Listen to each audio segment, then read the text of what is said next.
Good morning, good afternoon, good evening, I guess, depending on where you're watching from around the world. This is Overdose and Chill live, episode, I think, 46 already, number 46. I'm Elliot, Managing Director here in Brisbane, and we have today Stacey Head of Shewear. Stacey, hello.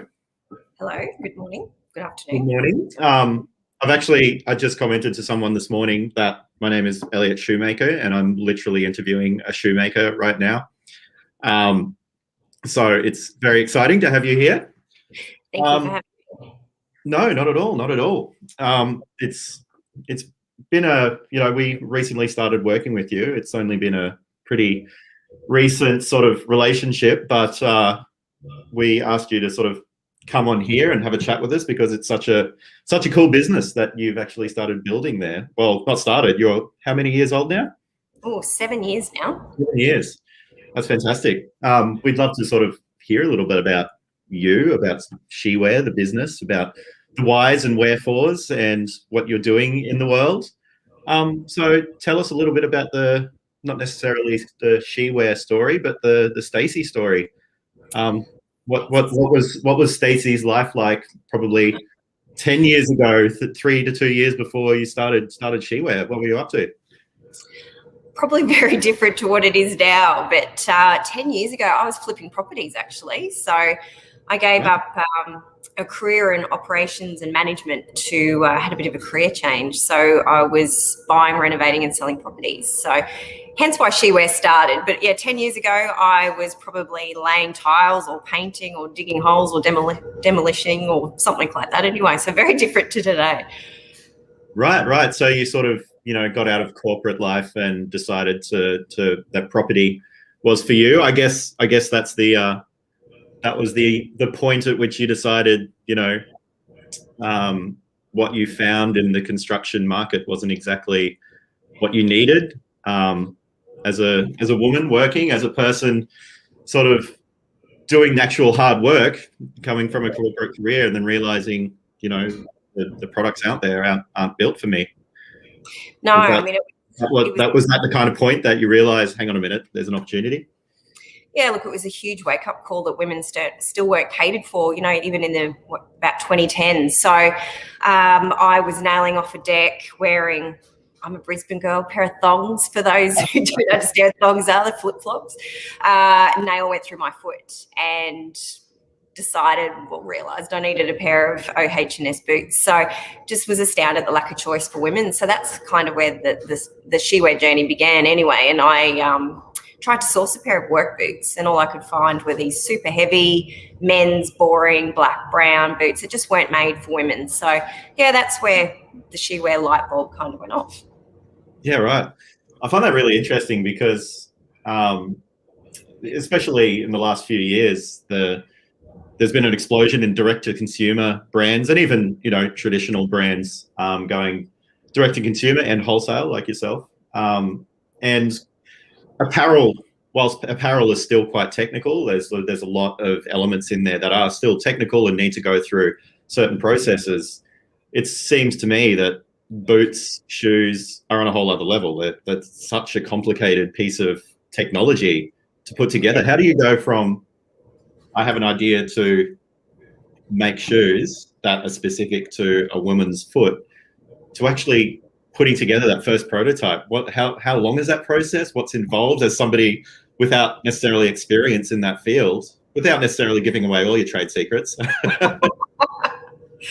Back 7, 8, 9 years ago, grants weren't around, mentors weren't around, incubator hubs weren't around. So it was pretty solo and it was a pretty lonely start to the business, I'll be honest. And it was really just speaking to women. I flipped properties for 6 years and didn't encounter any women on trade. So it's obviously changed a lot since then.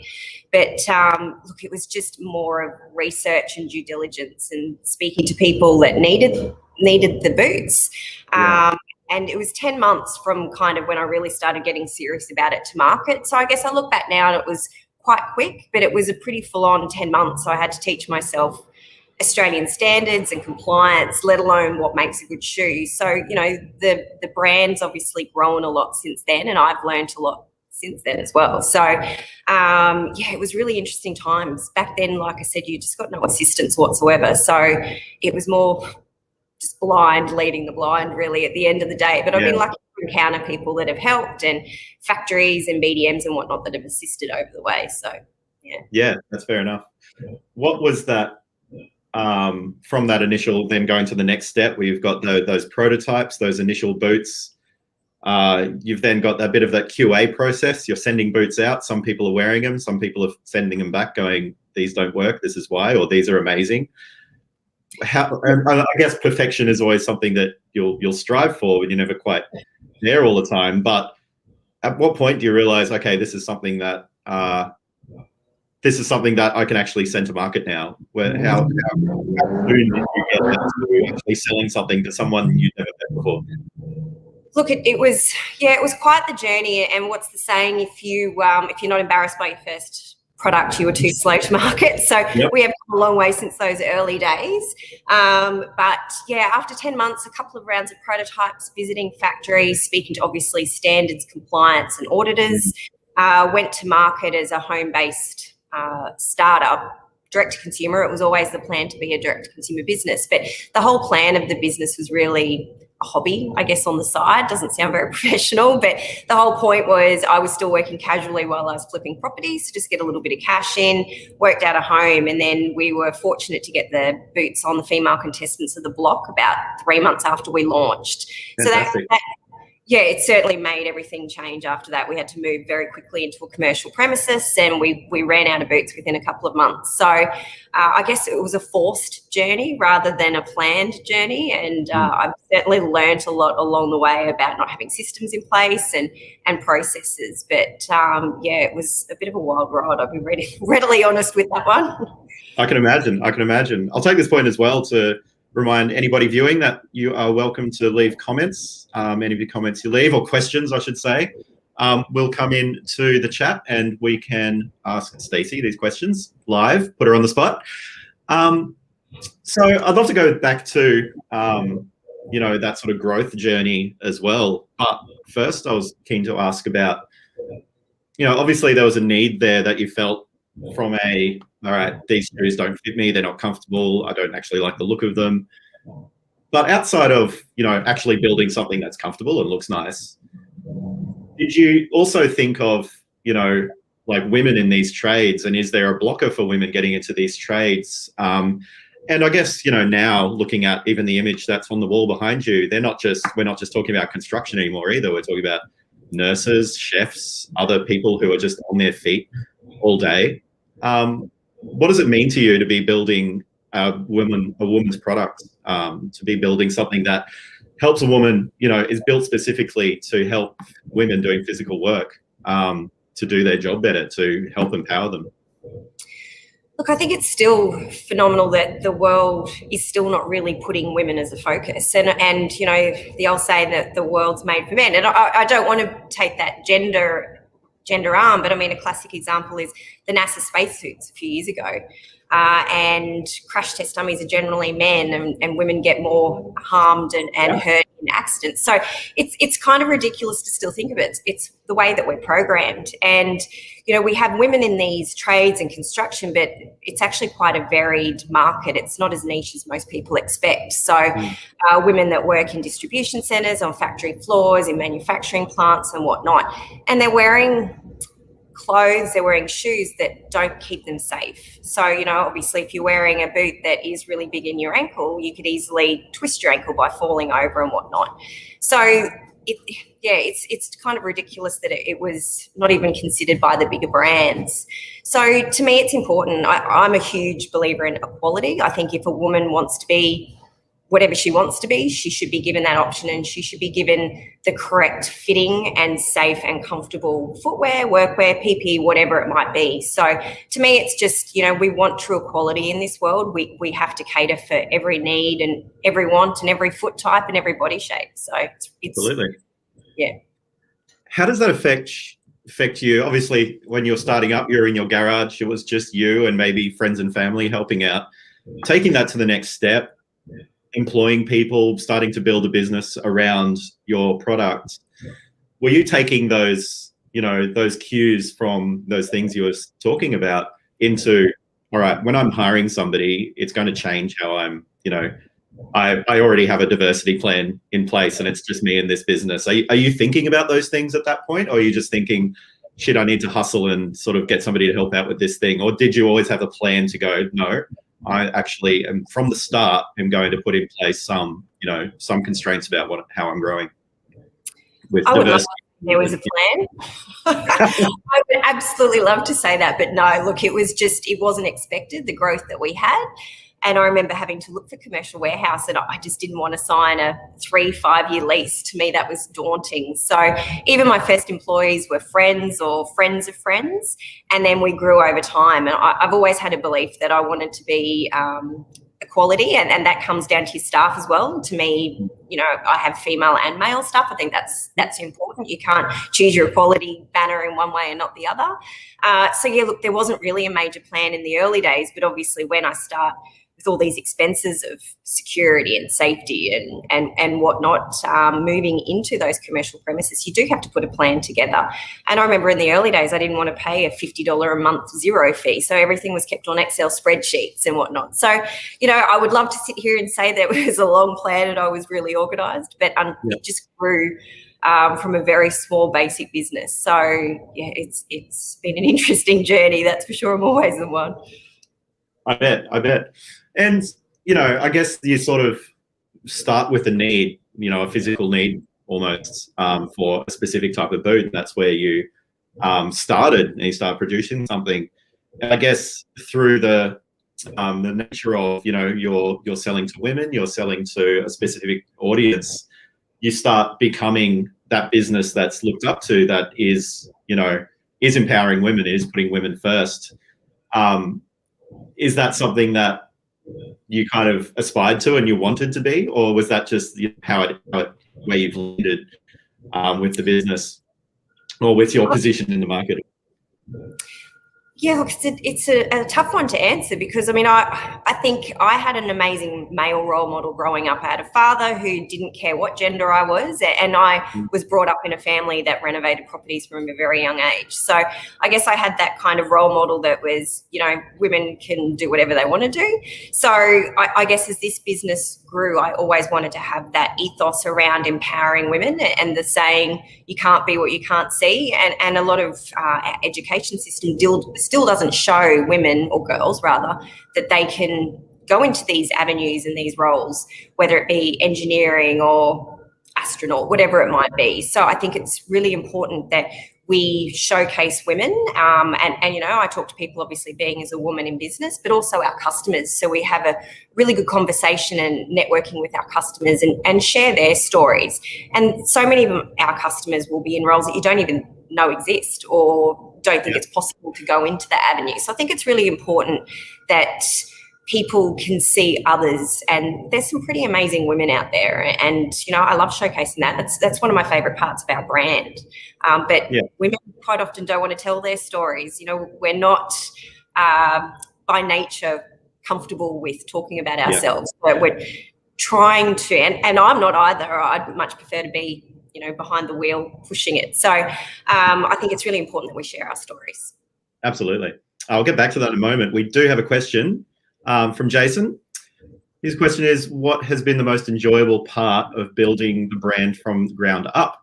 Is it product development and manufacturing, logistics, the marketing, sales, or, for me to add to that list, is it what you're just talking about, empowering women and talking about, women who are succeeding in the workplace? What has been the most exciting part about building a brand?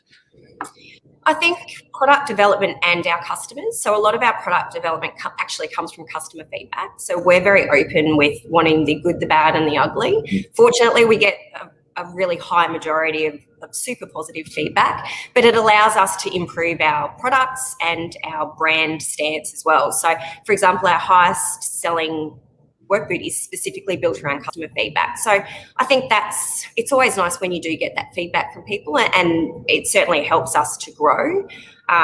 So yeah, product development, I love that. I love the design and the creative aspect of that, and we've got some pretty exciting things coming out at the end of this year and next year. If I could have my way, I'd probably spend all day doing product development, but small business is not possible. So yeah, I would probably say product development and that customer interaction I really enjoy. Cool. Let's do a quick reset for anybody who's just joined as well. I'm Elliot from Overdose. We're with Stacey Head of Schoemaker. Schoemaker making women's workwear, women's boots, women's footwear, and just killing it in the market at the moment. And just saying that there's a whole lot of new product lines in the pipeline coming out, which is very exciting. Can't wait to see some of those. And of course, any questions from the audience, feel free to drop them in and we'll ask Stacey.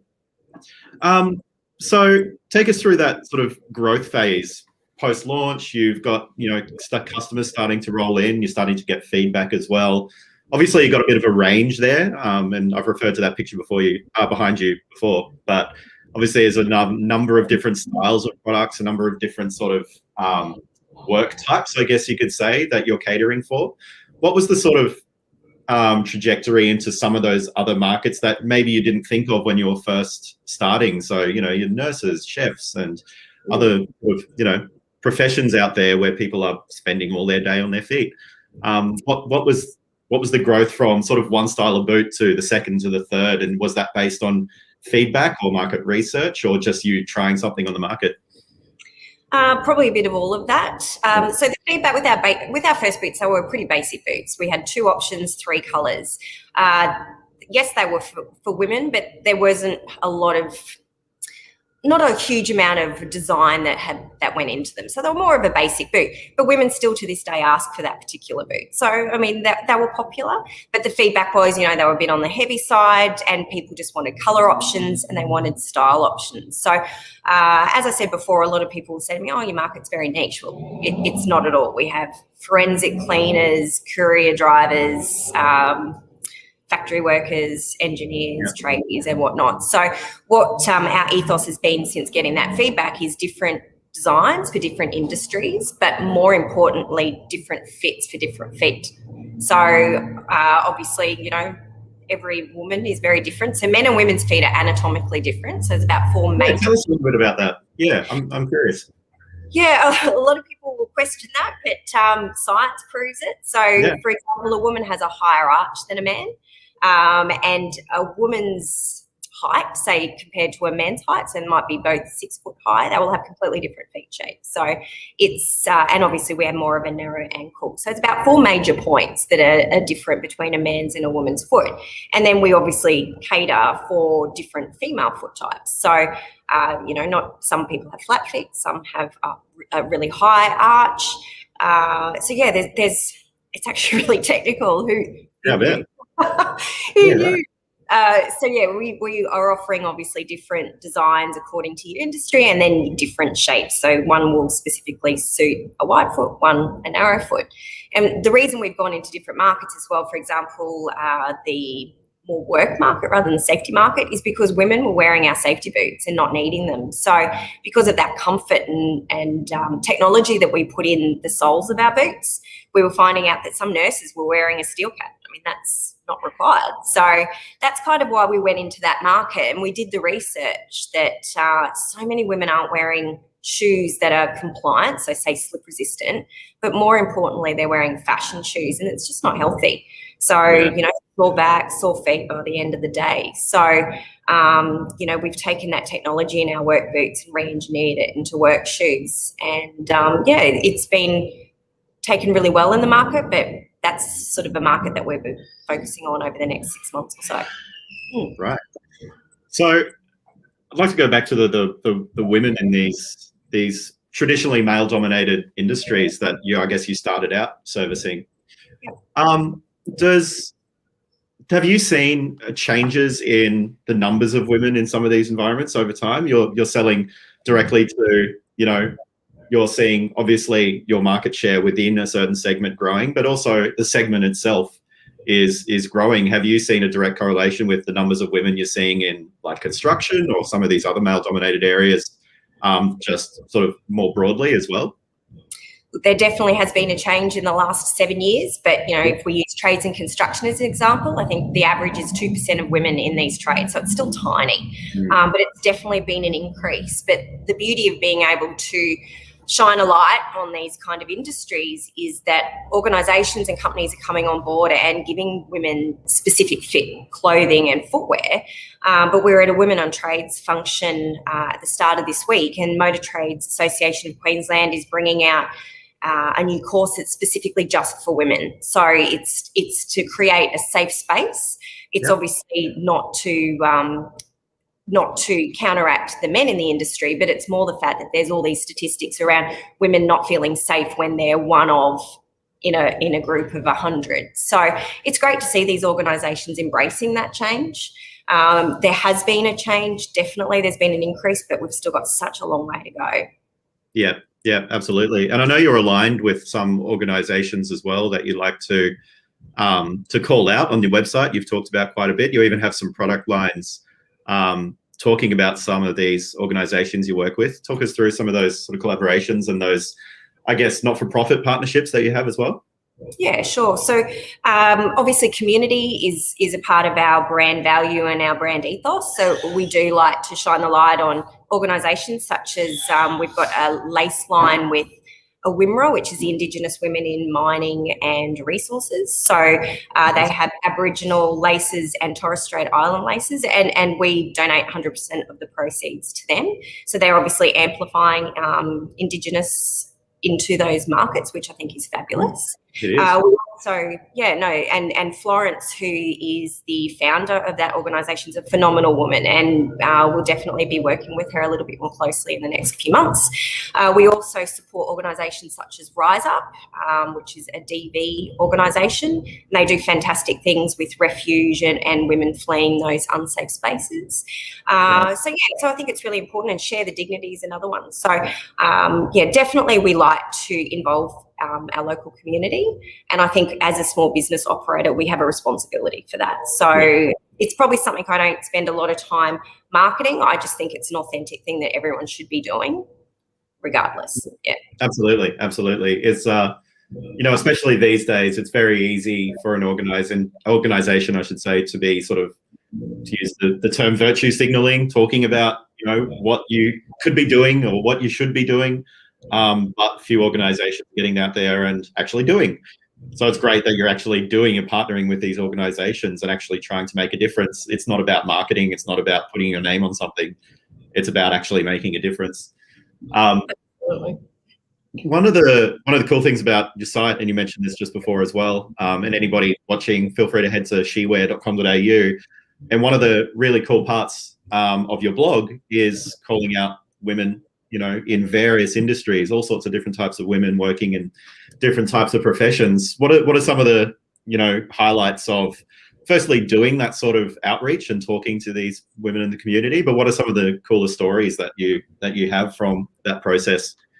Oh my gosh, there's so many, and there's so many that I wish would tell us their stories, but they're just, I think, too shy or a bit embarrassed about it. But we have some amazing women archaeologists and geologists that are doing phenomenal things. We also have Darluk Rangers, which are Indigenous rangers up in the Northern Territory, that do their fire breaks and do amazing things in protecting all of the rock art and whatnot up there. I could sit here all day and talk about this. But one thing we really struggle with is, like I said, these women telling their stories. So, yes, we need to come up with a new plan, because there are some really phenomenal women in this country. There really is. Oh, definitely are. And it's fantastic, like I said, that you're calling them out. And I made a call out to your website just before, but again, go to shewear.com.au, read some of these stories. They are fantastic. So going back to that sort of brand growth again, this really interests me, talking to all sorts of founders of product startups and going from, I've not necessarily any experience in retail. I've never run a website before. How do I sell things? And now you're selling online. You've got a successful online store. You're stocking in a number of suppliers. what was that learning process like? How did you go, all right, now I'm going from having stuff in my garage to being stocked in, several retailers around Australia? What was that sort of, I don't know what I'm doing, to I'm now running deals with some big retail chains? Like, the secret is I probably still don't know what I'm doing. I think that's one thing you learn with running a business, is you just have to be a little bit resilient and just get in there and do it, because no one else will do it for you. So it's certainly a lot of hard work, but you learn along the way. So, I mean, I guess going back to the shoes, I've always loved shoes, a typical female there, but, what I've learned in the last 7 years about what makes a good shoe makes me realise about the marketing BS that's out there about truth and facts and whatnot. But look, it's just sometimes you've got to find your own way and do the hard yards and make some mistakes along the way. And there's definitely been mistakes, no question about it. And I guess reading between the lines with people, we get that customer feedback, like I said, but what someone says they want and what they buy are two completely different things. So, we've learnt the hard way of designing products or bringing products online that people don't necessarily want to buy. So, definitely trial and error with business. And I think it's great now that startups have these opportunities to be in accelerator programs and get government grants. So if I had my time over again, I'd definitely be jumping onto all of that, because it wasn't around 8 years ago, and it does make it a lot more difficult. Absolutely. There's so many resources available that weren't around back in the day, and people who are willing to mentor and help, new product startups to get to that next level. I want to ask about the sort of competitive environment. So you noticed that there was a gap in the market when some, incumbents out there obviously didn't quite pick up on that, or knew about it but were sort of ignoring it, I guess. We don't know. How is it now? Have you sort of changed, what products are actually on the market? You're, I guess, pioneering a certain segment there, which, to be fair, you probably shouldn't have been pioneering. It should have already existed. What does the market look like now? Have you sort of forced other brands into considering this a bit further? Yes. Which is a good and bad. Just yes.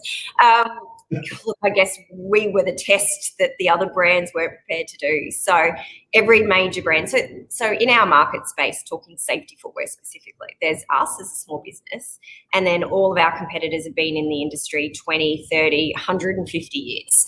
And, our competitors are, one of the biggest companies in Australia owns one of our competitors. So let's just leave it at that.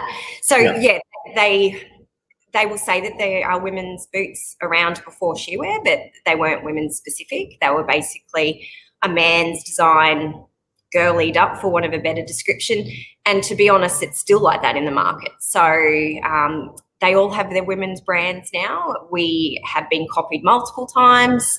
There's been a lot of issues with registered designs and whatnot. So that's been a huge struggle, because these are big companies, and how, as a small business, how do we compete in that space when we don't have the marketing budgets that these guys do, and experience as well.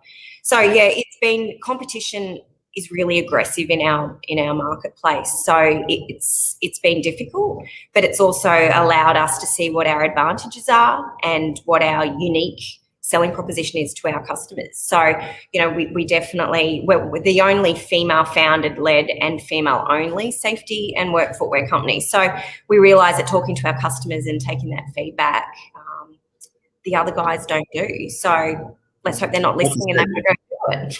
Yeah, absolutely. Like you said, it's about the community as well, and having that community around you, which is a massive organic boost to your sort of market awareness.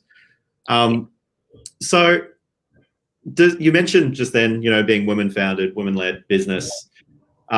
Is that still something that you think about and you consider, waking up in the morning? Do you think of yourself or your business as a women-led business? It's sort of, to me, a lot of businesses should be women-led. It should not be a thing that you have to say that it's a women-led business. It should just be as anything else. It's something that you strive to talk about in the community. Is it something that you try to promote within the community, or is it just business as usual for you? To me, it's business as usual, but I think it's a lot of women, again, going back to that confidence factor, will think, oh, I've got an idea, but don't necessarily want to move forward with it. So there's obviously a lot of women run businesses. The percentages, I don't know off the top of my head, but they've definitely increased. But then you look at global stats like women that actually have VC or women that have successfully win global procurement contracts. I think that percentage sits around 2%. So, we've still got such a long way to go. So I think it's important to amplify that. To me, I'm just someone who just does business. I'm not a businesswoman. I'm a business person, for want of a better word. It's something, I guess, that does drive me to show that women can run a business and be in kind of a non-traditional industry, whatever it might be. But yeah, we've still got a long way to go. And I just think it's important. Like I said, I'm not someone that really likes to be front and centre, but I put that aside and try and talk to people and say that it can be done. I mean, it's a lot of hard work, regardless of your gender, really, at the end of the day. But I think it's important to shine a light on female businesses. Yeah, fantastic. In terms of the last year, and to beat the dead horse of COVID, it'd be interesting to understand what that trajectory was like for you, given that construction was still considered an important part of the economy that needed to continue when everything else was shutting down. Did you feel the impacts of COVID in many ways, or for you, was it an area of growth? What did that look like? We were really lucky. We had phenomenal growth last year, but it also came off the back of a digital marketing strategy that we implemented probably in really good timing at the end of 2019. And we also started to go into that work footwear market. So like I said before, trades and construction is actually a fairly small part of our business. So, women still are working in distribution centres. They're still nursing. They're still caring for our aged. They're still working on the roads. So I guess the fact that we're functional footwear, it didn't affect our business. But I must admit, when I first heard the COVID lockdowns, it was, oh gosh, what's going to happen here? So we all worked remotely, but we have our own warehouse, so we still continued to dispatch during the entire time. But we were one of those really lucky businesses. We saw amazing growth. But like I said, I think it certainly helped with the fact of that digital marketing strategy and entering new markets as well. Yeah, fair enough. Perfect timing for another question. Can we expect to see any interesting collaborations on the horizon? Brand collabs, working with other organizations maybe, or even other brands to put together a collection, a product, or whatever your heart desires? Maybe. Maybe. Yeah. We've got some, we're talking with some really interesting people at the moment. So yes, watch this space. Yep, fair enough. That's very enticing, interesting. We're with Stacey Head of Shewear. Any questions, please pop them in. We'll probably keep chatting for another 5 minutes or so. And there we have another question. Another one from Jason. You're prolific. So much potential to branch out to B2B. And I know you're already sort of wholesaling a little and offering customized workwear for mining industrial groups. I guess this sort of also ties into that last question as well, but doing that customization piece as well. Any plans around that kind of aspect in the future? Yeah, look, I guess the biggest issue with B2B is systems and some things that you don't see in the front end. So we introduced an inventory management system at the end of last year, so that actually allows us to really focus on that B2B. Obviously, running inventory is so important when you're doing those larger contracts. Mm-hmm. Something that will be difficult for us is the fact that we are female only, and a lot of these tenders and contracts are predominantly male. So that's something that we're looking at. In terms of collaborations with workwear or something new, look, it's something that we are discussing with different brands. But yeah, again, watch this space. But B2B is definitely an opportunity for us. But again, it's going to these companies and asking them to think outside the square. And it's going to be a struggle with some of them, because if they're, say, 90% male, 10% female, do they really want to split their supply chain? So that is always been and will continue to be a bit of an issue. But the great thing is we now have those inventory management systems in place, so that will really help our growth in those markets. With wholesale, we've never really focused on our wholesale market. I guess the main reason being the narrative that we have with our customers. So we give a lot of information when people purchase their boots. We want them to be happy. We want them to be comfortable in their boots. So it's always been something in that wholesale market. How do we get that narrative to continue down that chain when you're losing touch with your end user anyway? So we're working on that one at the moment. Yeah, that makes perfect sense. You've got such a highly engaged and high feedback community of customers. You don't want to necessarily leave that to a third party to have that interaction point with the customers when you really rely on that feedback to, produce your next version of that boot or footwear or workwear as well. And that makes sense. Yeah, that's right. And because I guess we know our product and we know why we've designed it, we can make sure that customer is comfortable from the get-go. And, shoes, a lot of people don't want to buy shoes online, but we've spent, 7 years perfecting our sizings and getting all of that correct. But we give so much information, and sometimes you can lose that information when there's a distributor involved or whatever it might be. So it's again, we're in the middle of rewriting our website. So there'll be that education piece around that, so that, regardless of whether someone buys through our wholesaler or direct with us, they will still have access to that information. Yeah, that makes sense. Question from Yeston, who's over in Singapore. Any plans to expand overseas? I think he might be in the market. Pink.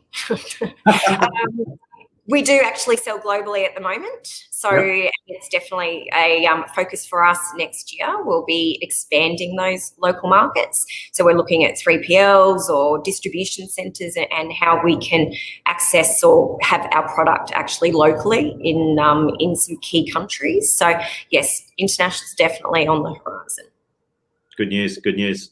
That's going to be an exciting opportunity for you as well, because I feel like given your very high touch with your customers and expanding that, to much larger markets than Australia is going to be pretty exciting. And understanding, given that, you're working on your foot sizing and then taking that to whole other markets where people can be quite different as well, like different sizings and different types of work as well. It's going to be an interesting journey taking that internationally and seeing what that feedback is like as well, I imagine.